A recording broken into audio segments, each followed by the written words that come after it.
On Christmas Eve, something strange happens in many Hasidic Jewish communities. They completely stop studying Torah. It's called Nittel Nacht, and the reason behind it will shock you.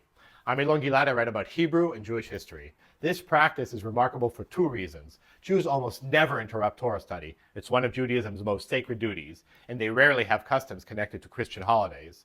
The only other times Jews pause Torah study are on solemn days like Tisha B'Av, when they mourn the destruction of both temples. While today's Jews who observe Nittel Nacht might explain it as protection from historical Christmas Eve attacks, the true origin comes from a fascinating piece of medieval folklore that no one believes anymore.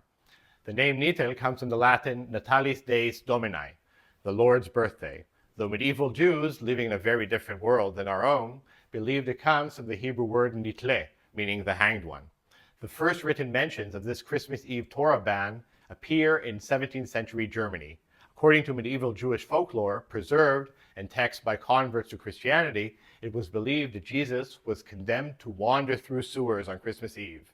More strangely, they thought that if he heard Torah being studied in Jewish homes that night, he would get a brief respite from this punishment. Parents would terrify their children with warnings, "Be careful going to the outhouse tonight. The hanged man might pull you in."